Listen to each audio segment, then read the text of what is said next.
Welcome to my YouTube channel. माझ्या YouTube चॅनलमध्ये तुम्हा सर्वांचं स्वागत आहे. विद्यार्थी मित्रांनो, नॅशनल कंपनी लॉ ट्रिब्युनल म्हणजे NCLT यांच्याकडून विविध पदे भरण्यासाठीची अधिसूचना जारी करण्यात आलेली आहे.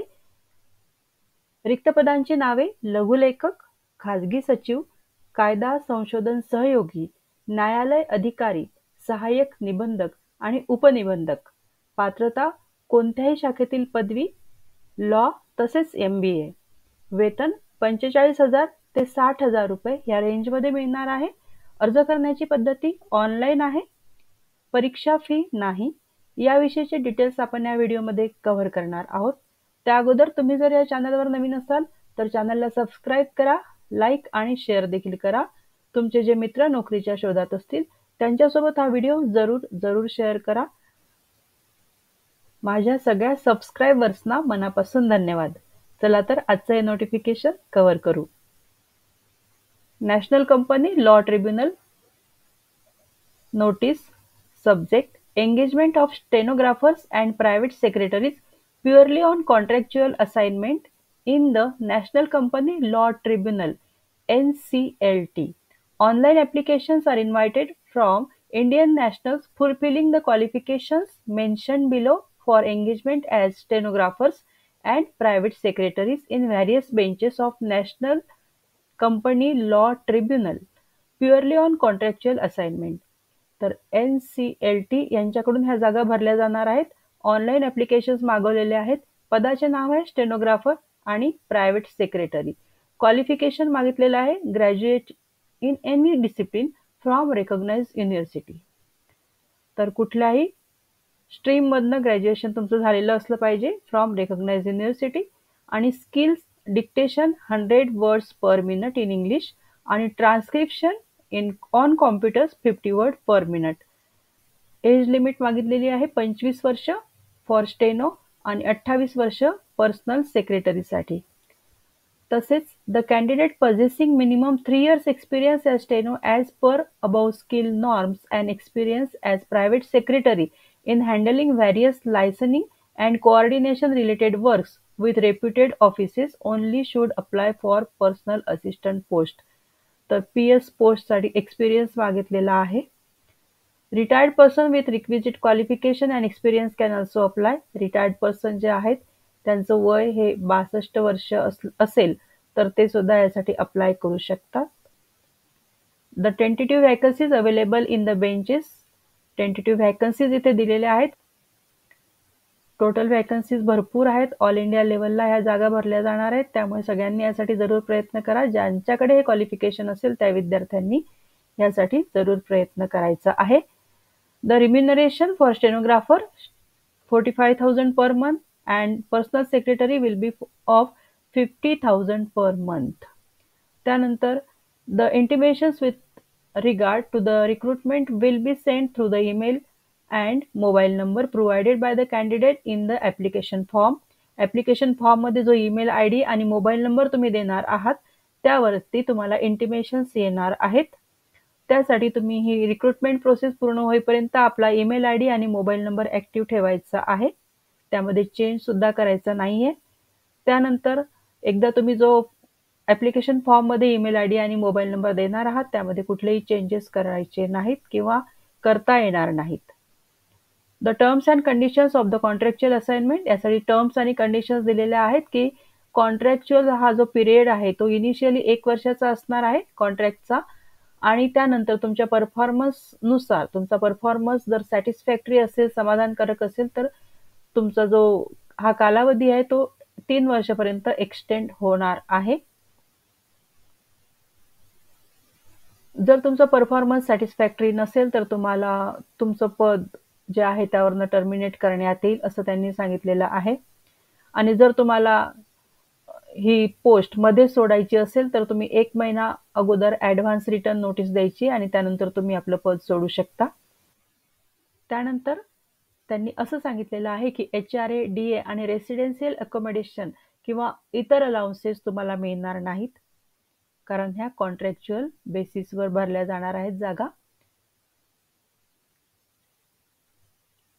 याशिवाय तुम्हाला लिव्ह च्या संदर्भात त्यांनी सांगितलंय की पर ॲनम म्हणजे वर्षाला 8 रजा मिळणार आहेत. वर्किंग अवर्स तुम्हाला तिथले जे ऑफिसर्स आणि एम्प्लॉईज आहेत त्यांच्याप्रमाणेच असणार आहेत किंवा रिक्वायरमेंट प्रमाणे तुम्हाला बियॉन्ड ऑफिस अवर्स देखील काम करावं लागणार आहे.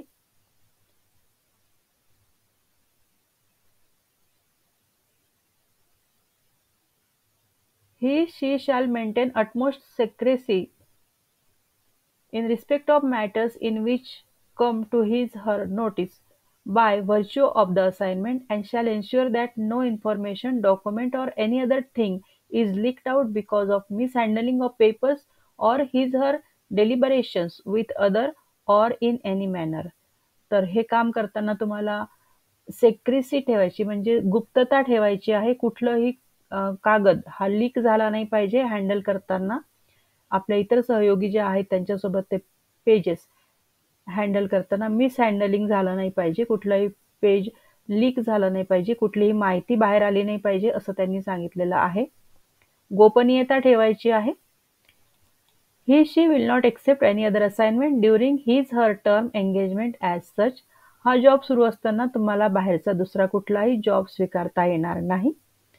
She will not leave headquarters without seeking permission from the honorable president, honorable member concerned.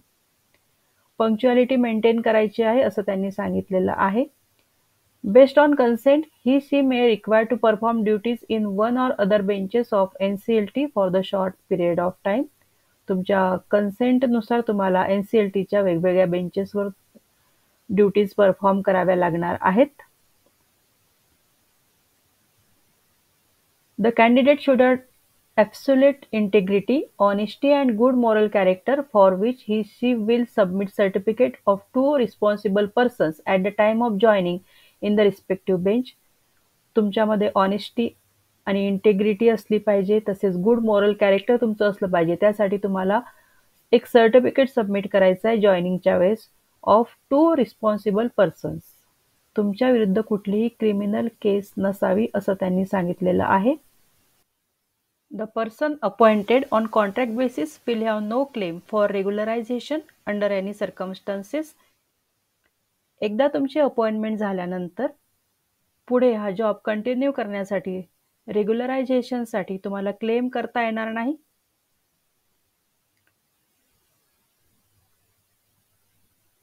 The tribunal reserves the right to cancel, modify or alter any terms and conditions of this notification at any stage. NCLT यांनी आपले rights reserve ठेवलेले आहेत या notification विषयी. The eligible candidates who are willing to serve in the NCLT may submit their applications online through the following link. या लिंकवरती click करून तुम्ही ऑनलाईन अप्लाय करायचं आहे. त्यानंतर supporting documents must be uploaded in the form. Documents upload करायचे आहेत. No physical application or email application would be entertain. कुठलेही डॉक्युमेंट किंवा फॉर्म तुम्ही पोस्टाने पाठवायचा नाही. All eligible candidates will have to appear for a skill test. Eligible विद्यार्थ्यांना skill टेस्टसाठी बोलवलं जाणार आहे. The candidates who are declared qualified in the skill test in English shorthand will be called for interview. जे विद्यार्थी skill test English short हँडमध्ये qualify होतील त्यांना इंटरव्ह्यूसाठी बोलवलं जाणार आहे. तर ह्या ज्या टेस्ट होतील यासाठी तुम्हाला TA किंवा DA दिला जाणार नाही. The candidature will be liable to be rejected at any stage if the information furnished in the application form is found incorrect or on subsequent verification. Verification करताना जर असं आढळलं की तुम्ही चुकीचे डॉक्युमेंट सबमिट केलेले आहेत, त्यामध्ये काही चुका आहेत, तर तुमचं कॅन्डिडेचर रद्द होऊ शकतं. इव्हन अपॉइंटमेंट झाल्यानंतर देखील ही गोष्ट लक्षात आली तरी सुद्धा तुमचं कॅन्डिडेचर रद्द होणार आहे. त्यामुळे खरे डॉक्युमेंट्स तुम्ही अपलोड करायचे आहेत. The candidates who are called for interview will be required to submit self-attested copies of certificates and testimonials in support of date of birth, educational qualification, experience, etc. and show the originals thereof for verification. इंटरव्ह्यूच्या वेळेस जेव्हा तुम्ही जाणार आहात त्यावेळेस तुम्ही आपले सगळे documents आणि सर्टिफिकेट्स, त्यामध्ये डेट ऑफ बर्थ असलेलं सर्टिफिकेट, एज्युकेशनल क्वालिफिकेशन आणि एक्सपिरियन्सचे जे सर्टिफिकेट्स आहेत ते सगळे डॉक्युमेंट्सची एक ओरिजिनल डॉक्युमेंट्सची एक फाईल करायची आहे आणि 2 झेरॉक्स कॉपीच्या फाईल करायच्या आणि त्या सेल्फ अटेस्टेड असाव्या, त्यावर सही केलेली असावी. असे 3 सेट सोबत घेऊन जायचे आणि फोटोकॉपी सुद्धा सोबत घेऊन जायच्या आहेत. The retired government servant will be automatically disengaged on completion of 65 years of age. Retired personnel जे असणार आहेत त्यांचं 65 इयर्स एज झाल्यानंतर जॉब टर्मिनेट होणार आहे. नेक्स्ट वॅकन्सी आहे engagement of assistant registrar AR and deputy registrar. Deputy registrar आणि assistant registrar यांच्यासाठी 2 जागा अवेलेबल झालेल्या आहेत. Educational qualification degree in law from a recognised university, तसेच MBA किंवा MBA HR. दुसरी पोस्ट आहे त्यासाठी bachelor degree in any discipline मागितलेली आहे from recognised university. Assistant registrar पद जे आहे त्यासाठी 3 वर्षाचा एक्सपिरियन्स मागितलेला आहे आणि डेप्युटी रजिस्ट्रार जे आहे त्यांच्यासाठी 6 वर्षाचा एक्सपिरियन्स मागितलेला आहे. Age for assistant registrar 25 years and age for deputy registrar 28 years. Salary assistant registrar यांना 55,000 मिळणार आहे आणि डेप्युटी रजिस्ट्रार यांना 60,000 सॅलरी मिळणार आहे. नेक्स्ट पोस्ट आहे कोर्ट ऑफिसर्स. तर याविषयी क्वालिफिकेशन बघूया आपण. Candidate have to be graduate preferably in law. तर लॉ घेऊन तुमचं ग्रॅज्युएशन झालेलं असलं पाहिजे. तसेच experience candidate must have experience in administration and online data management with proficiency in computer operations. कॉम्प्युटरशी रिलेटेड कामं तुम्हाला आली पाहिजे. सिस्टीम मॅनेजमेंटचं काम आले पाहिजे. In working in completely online system. Online सिस्टीमवरती तुम्हाला काम करता आलं पाहिजे. एज दिलाय 25 इयर्स एज तुमचं झालेलं असलं पाहिजे. कोर्ट ऑफिसर्ससाठी सॅलरी मिळणार आहे 45,000 पर मंथ. नेक्स्ट आहे engagement of law research associate. ह्या सुद्धा जागा भरल्या जाणार आहेत. लॉ रिसर्च असोसिएट यासाठी क्वालिफिकेशन लॉ ग्रॅज्युएट्स फ्रेशर्स देखील यासाठी अप्लाय करू शकतात. लॉ तुमचं झालेलं असलं पाहिजे किंवा तुम्हाला अनुभव असेल तरी तुम्ही इलिजिबल आहात. Who have passed final year LLB examination. LLB तुमचं झालेलं असलं पाहिजे with minimum 50% marks from recognised university. तसेच the candidate must be enrolled with any bar council. Bar काउन्सिलमध्ये तुमचं एनरोलमेंट झालेलं असलं पाहिजे. 30 वर्षाची एज लिमिट दिलेली आहे. The candidate must have knowledge of computer operation. कॉम्प्युटरशी रिलेटेड ज्ञान असलं पाहिजे. Selection will be made for filling up the existing and future vacancies in NCLT benches. आता ह्या ज्या वेकन्सीज भरल्या जाणार आहेत यामध्ये एक्झिस्टिंग म्हणजे आत्ताच ज्या अवेलेबल आहेत त्या भरल्या जातील आणि फ्युचरसाठी भविष्यासाठी देखील जर जागा रिकाम्या झाल्या तर तुम्हाला बोलवलं जाईल. रिम्युनरेशन सॅलरी अदर लोकेशनसाठी 40,000 रुपये सॅलरी त्यांनी सांगितलेली आहे. इतर कोणतेही अलाउन्सेस मिळणार नाहीत असं त्यांनी इथे क्लिअर केलेलं आहे. तर खूप चांगली अपॉर्च्युनिटी आलेली आहे. जे विद्यार्थी लॉ ग्रॅज्युएट आहेत आणि इलिजिबल आहेत त्या सगळ्या विद्यार्थ्यांनी यासाठी जरूर प्रयत्न करा. तुम्हा सगळ्यांना बेस्ट विशेष. Thank you very much.